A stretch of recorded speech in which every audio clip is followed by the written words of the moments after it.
The beefed-up patrol was sparked by one of the bloodiest shooting sprees in the city's history. The violence was shocking. 1 dead, 11 wounded in a gang drive-by shooting Friday night. Despite the crackdown, the violence continued last night. 5 people were wounded in drive-by shootings. But with 70,000 gang members, the police are outnumbered. The local news from the front is relentless. Last year, gang-related violence claimed 387 lives in Los Angeles. By comparison, that was 4 times the number killed in Northern Ireland's civil war during the same period. Hey, we got a pit bull on this side. Police raids on gang targets reveal a sinister pattern of drugs and violence. Weapons confiscated from gang members are invariably linked to the drug trade.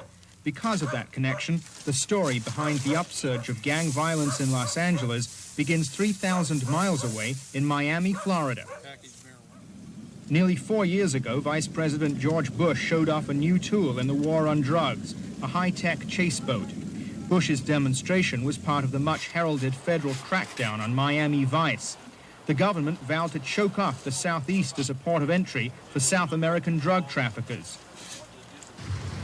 But the smugglers stayed in business, looked to the porous California-Mexico border, and came west. The market is a lucrative one. This surveillance tape shows Colombian cocaine dealers counting their take. They are reaping an abundant cash crop. They deal directly with veteran gang members, according to Lieutenant Clarence Chapman of the LA County Sheriff's Office. He says the well-heeled middlemen who often launder drug money through legitimate businesses use street gangs as a distribution network. They will hang out with the gangs. They're very familiar with them. Our intelligence leads us to believe that they keep that working knowledge of the gangs to know who comes in and who goes out, who's controlling what territory, and those kinds of things. The territories where the gangs sell drugs are often sidewalks or public parks. Here, a car drives up to what is essentially an open-air market. A woman removes a package from her blouse. She makes a quick transaction and waits for the next buyer.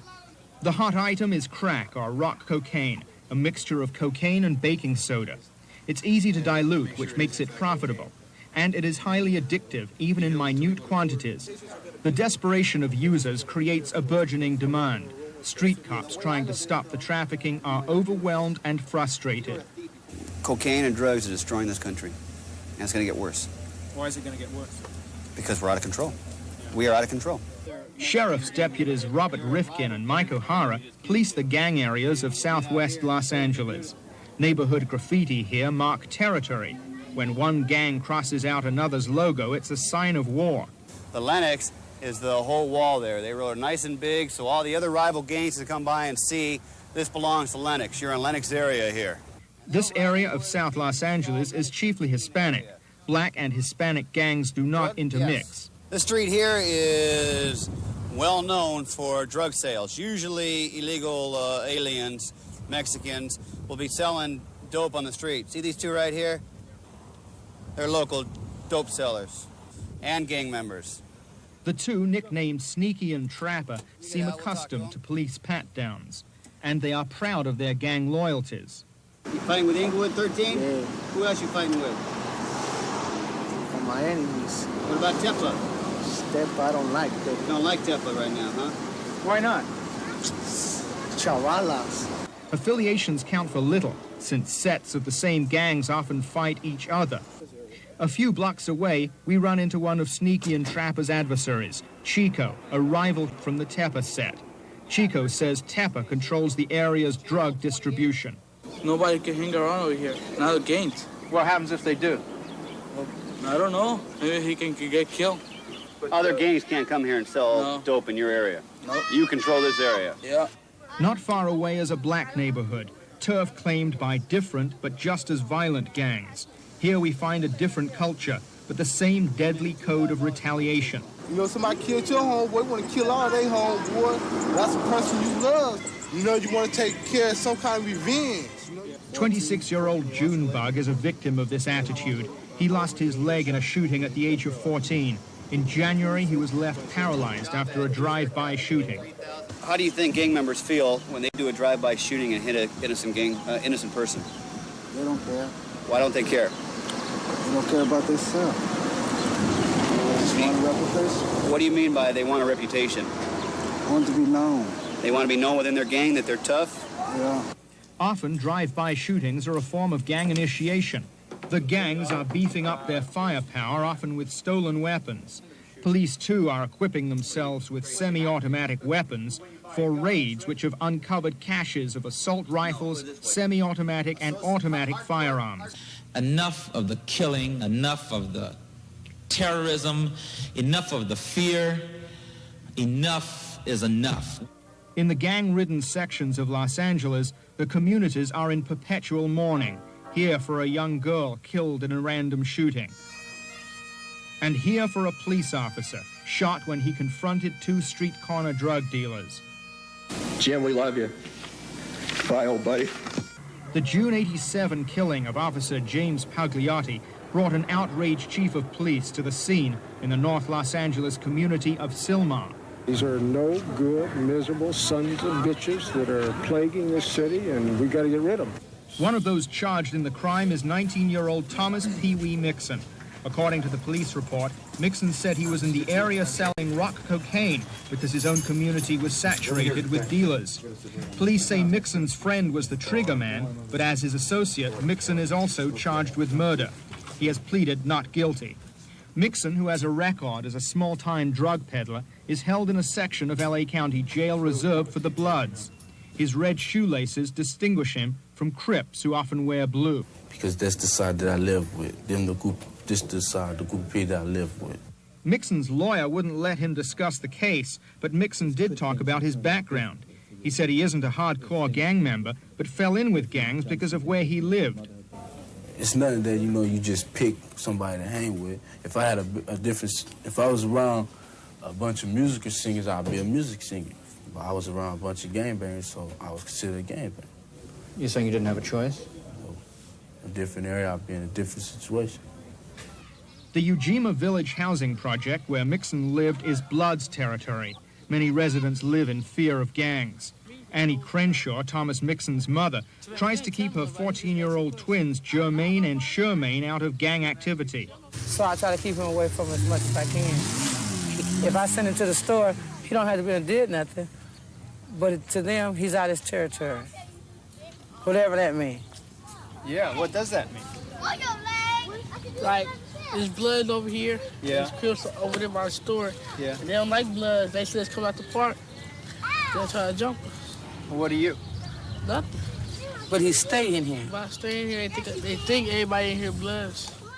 Just as Thomas Mixon allegedly left Ujima Village to sell drugs, other gang members are setting up shop outside their home areas on a far grander scale.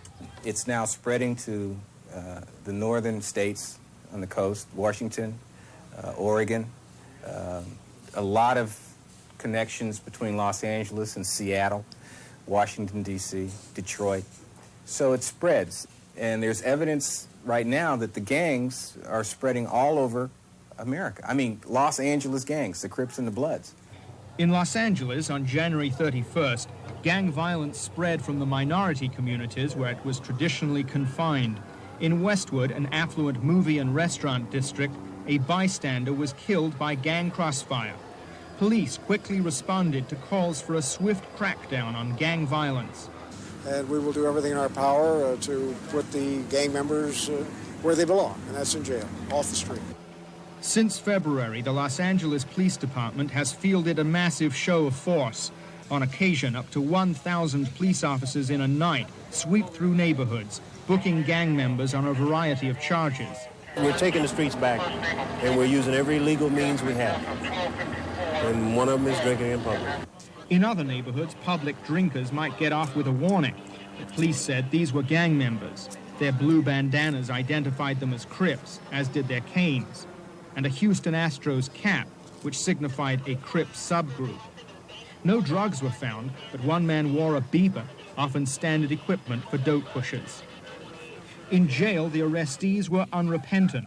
They proudly flashed their gang hand signs. The costly police sweeps are having only limited impact. They are not stopping gang activity. It works for that night, it works for that weekend, it works for how long they're in jail. As far as this generation goes, what's going to stop gangbanging, I don't know. But by education and family values, when they're real young, might change it for future generations. I don't have an answer for this generation. Activists believe community involvement is one answer. At the Family Helpline, a private agency, Leon Watkins works with gang associates as young as 8 and 10 years old. Well, the parents, again, evidently don't have the time to deal with the kids. A lot of them, they don't know what they do. They bring in the money, and a lot of times the parents don't care where they get it from, you know, as long as it's helping pay some of the bills, buy some food, pay the rent. So the parents look the other way? A lot of them, too many of them. To gang counselor Leon Watkins, there is a direct correlation between poverty, high unemployment, and gang activity. He'd like to see the resurrection of pre-Reagan administration job training programs.